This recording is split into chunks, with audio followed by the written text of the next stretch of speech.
everybody. Welcome to another episode of Secure the Seat Live. My name is Minda Hartz, and I'm happy to be with you on this Monday in December.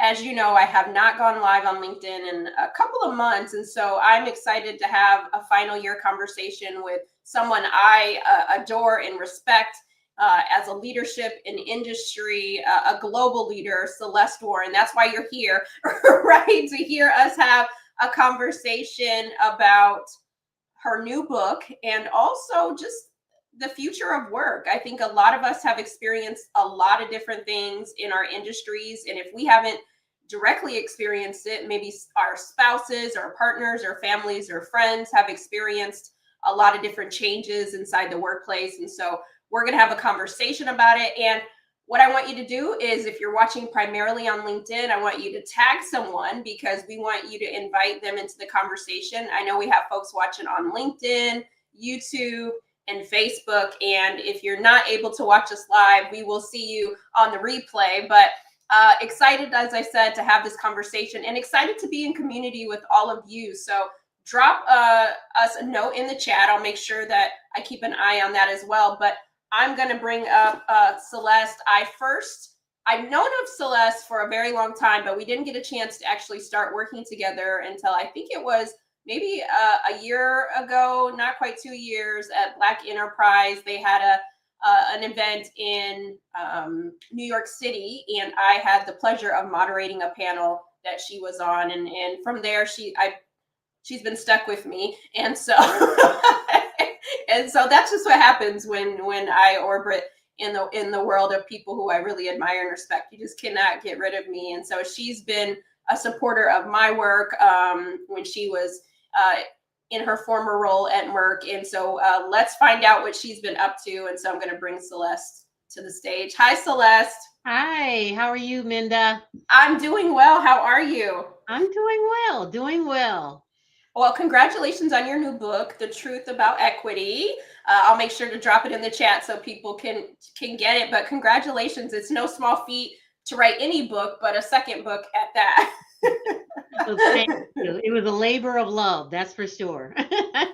I love that. Well, I have some questions for you today, but before we get started, I know I have let everyone know in the show notes about all the wonderful things you've done and accomplished and still doing. But in your words, I'd love for you to tell people a little bit more about you and just how you got to be this global icon in corporate America. Okay. Oh, icon! I'm humbled. Actually, I'm just a small town girl, small steel mill town girl from Western Pennsylvania, and throughout my entire life, equity has been, and diversity and inclusion has been such a strong influence because of my father. He was one of the first Black teachers in Western Pennsylvania. And so seeing the world through his eyes as a child and then growing up throughout adulthood. But this has been a wonderful journey. I never wanted to be a chief diversity and inclusion officer because that was something I was very passionate about. And I just was like, everyone's not going to want to go where I go and feel as passionate about it. But I ended up doing it, and for 10 years with Merck, a global Fortune 100 company, and it's been a wonderful, wonderful journey, journey of learning, of developing myself, and growing as a professional and personally.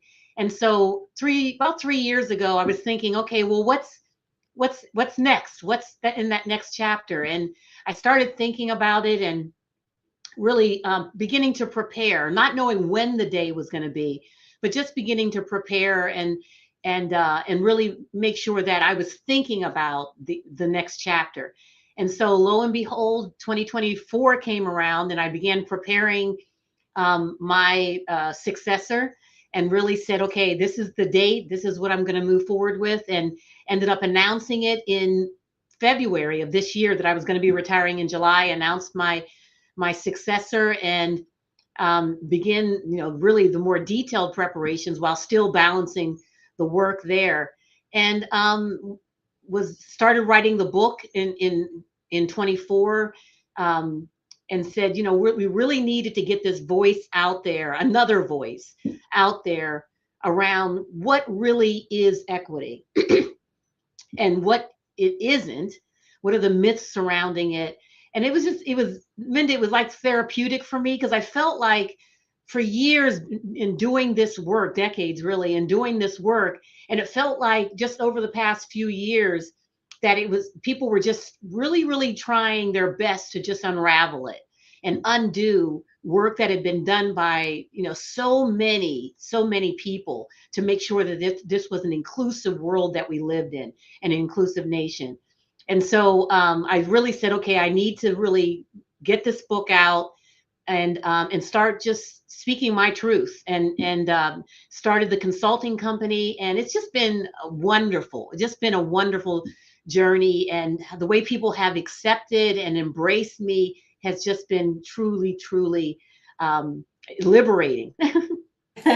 Well, they trust you. I'm really big on making sure we have trust in the workplace, and your career has demonstrated that people can trust you, right, when they bring you in and hire you. And so I love that for you. Congratulations again. I want to hop right in. We have a bunch of people watching us on LinkedIn, so thank you so much. Make sure you continue to put your comments in. But your book opens with a powerful reminder that equity isn't just preferential treatment, right? I think a lot of people, they get the gold star because they're X, Y, and Z, right? It's progress. From the experience leading global DEI, why do you think equity is still so misunderstood? And what's the simplest way leaders can begin to shift the narrative inside their organizations? And I think that this is so important going into 2026 as people think about what progress looks like instead of what some may feel is like regression, right? Yeah, there's so much misconception and disinformation about what equity really is. It's not about, and there's a fear, I think, to it as well, because people think it's about, well, you're giving preferential treatment to one group over another group, and that's not what it's about. And in the book, I use the analogy around the fence and the rocks that was created by Deloitte. And so, the fence and the rock analogy is those rocks in that second illustration, in the middle illustration, are those acts of equity.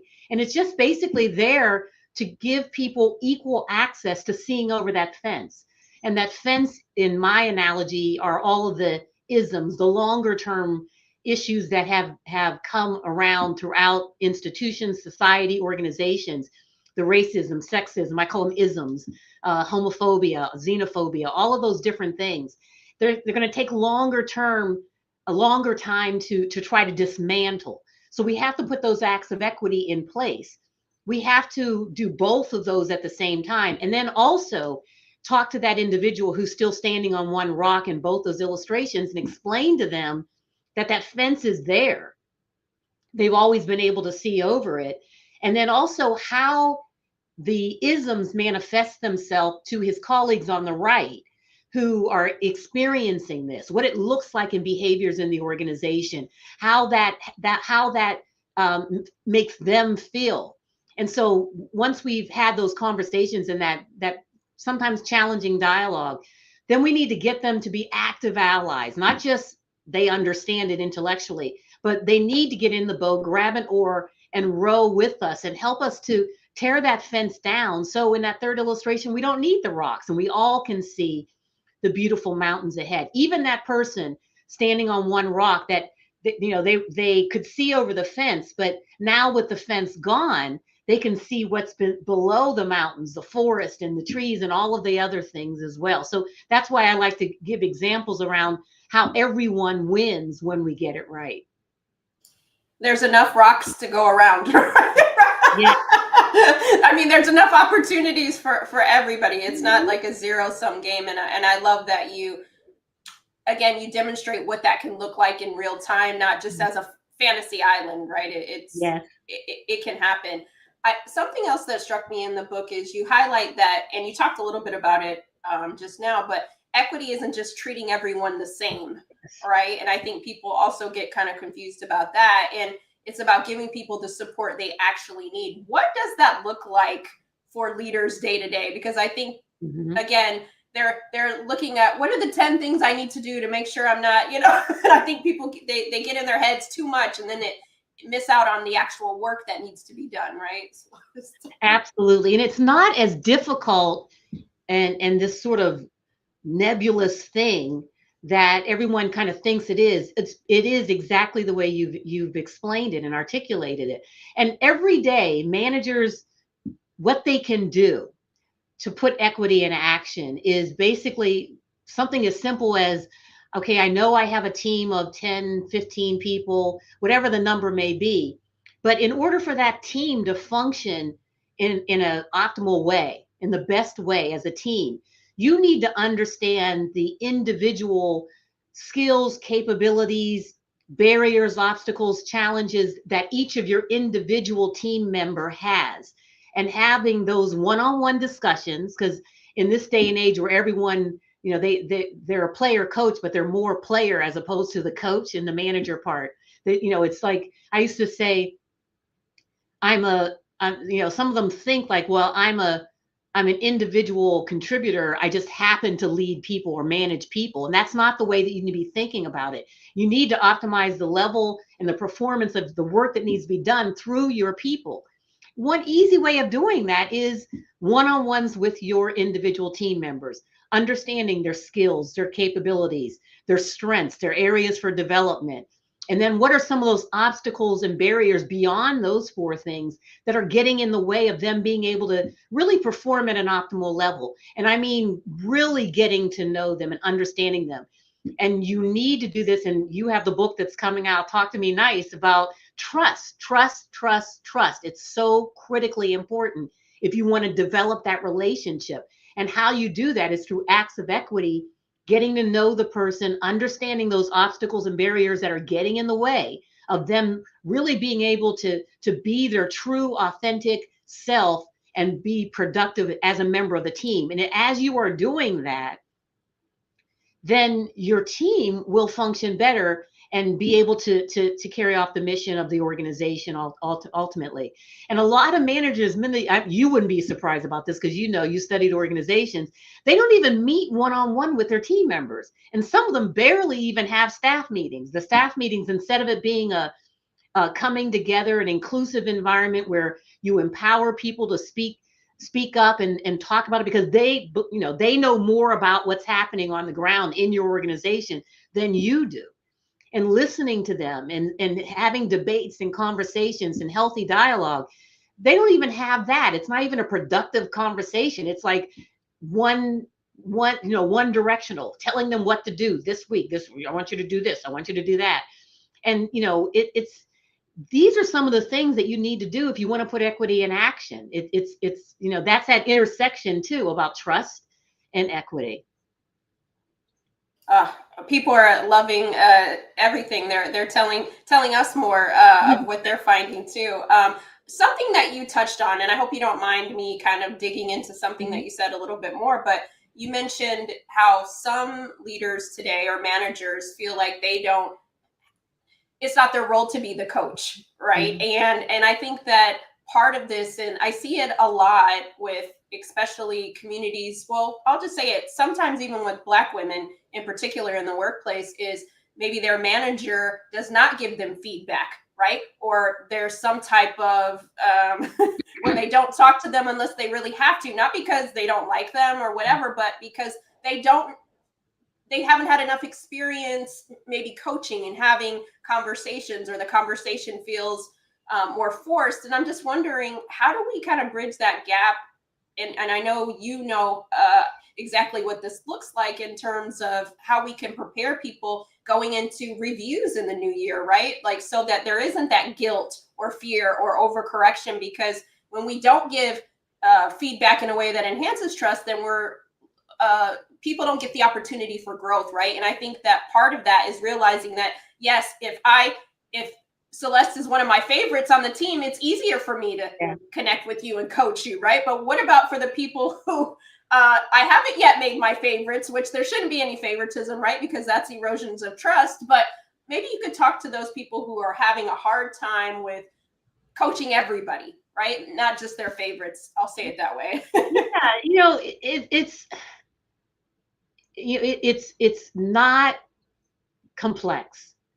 You need to be very diligent around making sure that you're taking the time to meet individually with your team members. And so, looking at your calendar, and I'm getting very pragmatic here, looking at your calendar, if you look at your weekly calendar, month or whatever, and really look at how many times you are sitting down and having conversations with your team members, how many times you're meeting with your team collectively. There are external studies and studies within organizations that actually have looked at how many times the manager meets with their team and in correlating that to effective performance as a team in the workplace. And I tell you, the more frequently you meet with your team, individually and as a team, the better and more high performing team that they're going to be. And that has been proven over and over and over again. I mean, I've experienced it myself. And so, making sure that you take the time to do it, every single team member, because they each are on your team for a reason. It's sort of like I hate to use sports analogies, but it's like any sports team. Everybody has their individual position, but together collectively, the team functions well. And so you need to understand who's your best pitcher, who's your best first baseman, who's your best third baseman, and really make sure that you understand that and are helping them to develop. It's almost like a contract. You were hired into the organization, maybe years ago, or you're part of your career earlier on, you were an individual leader, individual contributor. You were a great, engineer or operator or salesperson. But now you need to take those skills and sort of turn them around and really say, okay, how do I use my knowledge of how I do things, learn from other people, but also contribute to helping them get better.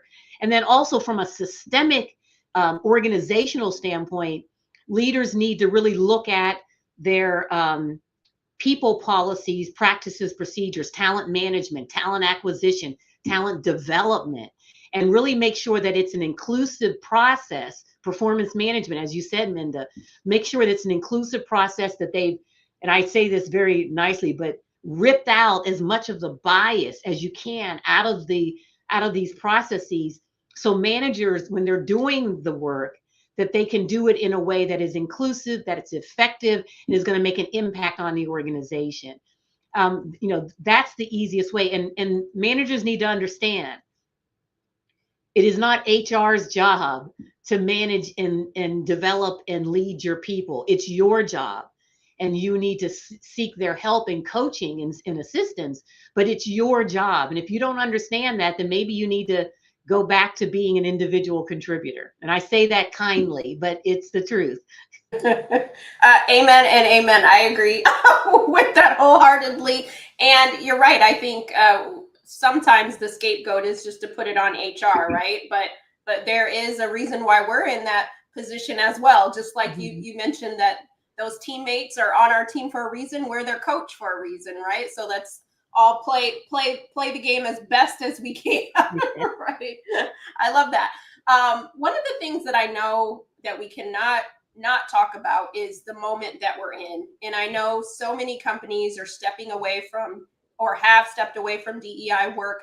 Yet your book argues that equity unlocks innovation, leadership, and long-term success. What would you tell organizations that still feel that hesitation?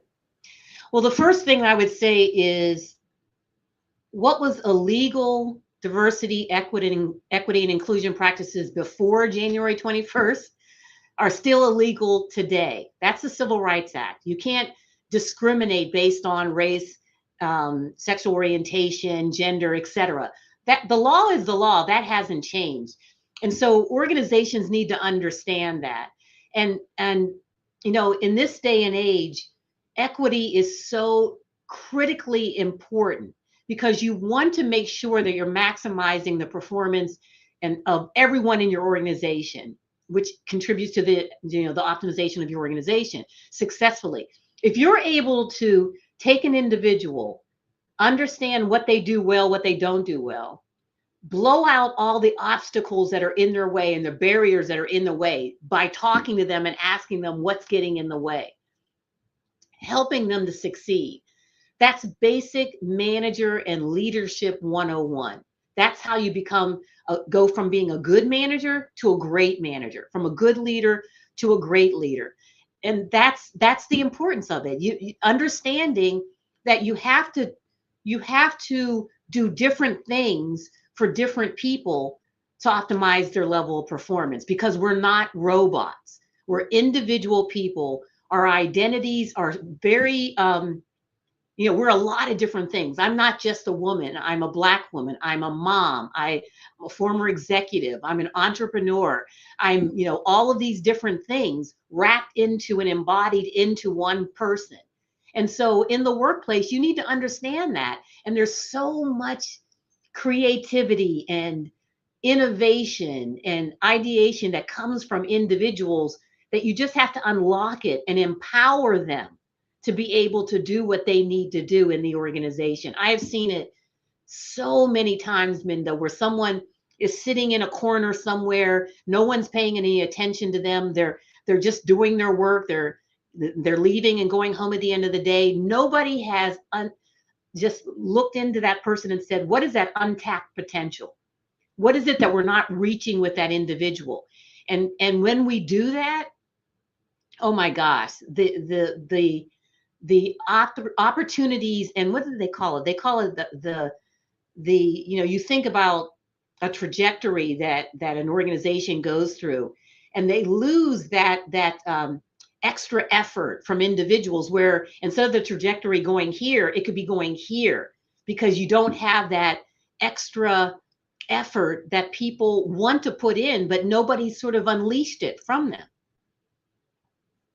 I mean, yes and yes. I'm just over here like in my own mind. Yes, yes, yes. And it like you said, it's not rocket science. We don't need $1 trillion initiative for us to activate this afternoon, right? This is right now after the LinkedIn Live.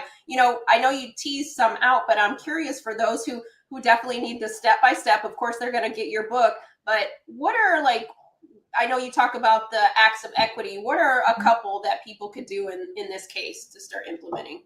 Well, one thing is, let's say you're a manager, you have a team of, 10 people or whatever, and you find out that one of the individuals in their personal life, they have a special needs child. And they've been afraid to let you know that they've been masking it or covering it, that they have to leave at certain times to be able to take care of that child, or they need a hybrid type work arrangement, and the way that they're working right now isn't working for them. How do you meet their needs to be able to say, okay, let's work together so you can still take care of that child, and we can also make sure that you are optimizing your performance at work as well. And being able to say that. A lot of people, they don't know that what people are going through. That's one, pragmatic example. If we stay on, let's go back to 2020. There was a lot of things that were going on in the environment with the murder of George Floyd. Excuse me. And I know that people reached out to me and said, hey, how are you doing? Are you okay? I can empathize. I can't maybe understand exactly what you're going through because I'm not African American. But I can, talk to me. My door is open if you want to talk. Just those little acts really make it, you show that you're building trust with those individuals. But those are just a couple of things that come to mind for me. Yeah, no, thank you for that. And that's, I'll do a little bit of talking, give you a chance to do that. But what you're saying is so important. And I think it's a good reminder for each of us, because because we might have shown trust yesterday, we might fall flat today, right? It's a continuous evolution of ourselves. Relationships change. I might say or do something in the next 30 seconds that I didn't intend to, erode trust, but because I'm not being sympathetic or empathetic, right? Or I'm not listening to understand. There's so many different things. And I think you mentioned a really good example of someone who would probably be a little nervous and scared to have that conversation, to be vulnerable, right? And that should be a safe place as a leader for us to say, oh, I appreciate you telling me that. Let's figure out what this could look like, right? So that you could still optimize for success and we still, the business still functions the way that it needs to. And that conversation can happen, right? But there's so many missed opportunities and gaps that never take place because that trust is so fragile. And that leads me to the next question is trust and equity, they go hand in hand, right? It's so important. And I'm wondering, from your perspective, how does trust intersect with equity and how can leaders use trust building behaviors to create the kind of environments that we're talking about? Yeah, equity cannot exist until you establish trust. When I think about taking it into, the business aspect of it, in a marketing strategy, you have to understand your customers. You have to understand all of your customers. Customer segmentation is critical in the marketing world today, especially today, because there's so much segmentation in the marketplace out there. And so in order to understand your customer, you have to not just interpret what you think they need or how they're going to need your product or your service, but you have to go in and you have to establish a relationship with that customer segment. And you can't just, go into their community and pop up a table with a big sign on it that says, trust me. You have to really develop a relationship, and that starts with trust. That starts with developing, understanding what they're going through, understanding how your product or your service is going to impact them, understand where you're missing the mark. And you can do that by going into those communities. And don't start with, let me sell my product, but you start with, let me understand you. Let me understand what your needs are. And then you can establish that relationship and that trust and be able to meet their needs with the services or the products that you provide. Absolutely. I love that. And relationship building, I know we all may not know each other for decades, but there is a way in which we can, right, go into a situation where it's not just, what do I have to say? What do I have to sell? Right. I love that from a marketing perspective. And I think that we can build more trust, more equity when we think about people as stakeholders, as humans first, Yes. right? And not robots yet. So I think that's important. I could ask you questions all day, Celeste, but we're almost at time. But I'm just wondering, for those who have had a hard year, right, in the workplace, they're not as optimistic as maybe some of us going into the next year. What are one or two pieces of advice you can give to just help make the workplace better than we found it? Because we made a lot of inroads and then it may feel a little stifled in some cases, but I do believe that our best days are ahead when we have leaders like you giving us some tools for how we thrive and not just survive. But I would love for you just to talk to those folks who are disenchanted, for rightfully so, right, or lost their jobs this year because of some of this lack of empathy and humanity in the workplace. So would love for you to just talk to those folks today. Minda, I was speaking at a conference last month, and during the audience Q&A, a young lady got up, and I was so proud of the fact that she got up in front of his audience of about 600-700 people. And she got up and she said, basically distilled the question down to, are we going to be okay? And I told her, I said, it's times like this where people will be looking at not just your employees, but your shareholders, your customers. They're going to be looking at you to see how your leadership, what you do as a leader during these times. And, it's easy to be a good leader during times of prosperity. But in these times where we're challenging equity, where we're challenging inclusion, where we're rolling back those things that are literally the essence of people, it's during these times that people are looking and they're saying, okay, what type of a leader were you during times such as this? What type of an organization were you during times such as this? And, as our parents and our grandparents say, this too shall pass. And the pendulum is going to swing in another way in a few years. And so, but people will remember what you did, how you acted during this time. And when you try to go back to, oh, well, I want to embrace diversity and inclusion again, you can't do that because you've already eroded the trust of your employees, of your customers, of your shareholders. And so this is the time where you need to be able to make sure that you are acting in the best interest of your employees, your organization, you're demonstrating inclusion, and you are being an inclusive leader, because people are going to watch. And when you code switch during times like this and then try to switch it back when the times get better, no one is going to trust you. No one is going to trust you.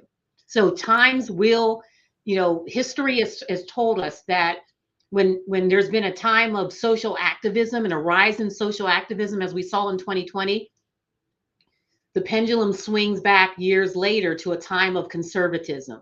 So we're in that time now. The pendulum is going to swing back. So just do what you need to do to not just thrive, but survive. Focus on your skills and your capabilities. Focus on your individual leadership, because everyone is a leader. And really plot your journey through this time and focus on those things that you can change. That was fantastic advice, and shout out to that person who stepped up to the mic to ask that question, because we're all asking it in some way, shape, or form. Are we going to be okay? Right? You might read something later today and you question, are we going to be okay? But you're going to come back to what Celeste gave us and say yes. And people are looking at us and watching us, right? In terms of we have to, it's the show and the tell. We can't say that this is a place for everybody, and now we're taking away the employee resource groups, right? That now no one has a place to go and connect, right? So we have to be diligent, we have to be intentional, and we have to role model what it looks like, because like you said, we are all leaders. Celeste, where can people connect with you? I did share your information in the chat, and where can they buy your book? It's the holidays, y'all, so get this book in the stocking ASAP. So. Absolutely. Well, you can reach me on my website, www.crwdiversity.com. I'm also on Instagram, crwdiversity. And you can get the book on Amazon. It's available Amazon.com and also in bookstores, select bookstores around the globe. I'm really pleased. And yes, Minda, that's great advice. It's a nice stocking stuffer, getting the book. It's the right size too. Yes. If you have, get them, because even the Secret Santa, I don't know if people still do that, Celeste. It's been a while since I've been in the office. But do it for that.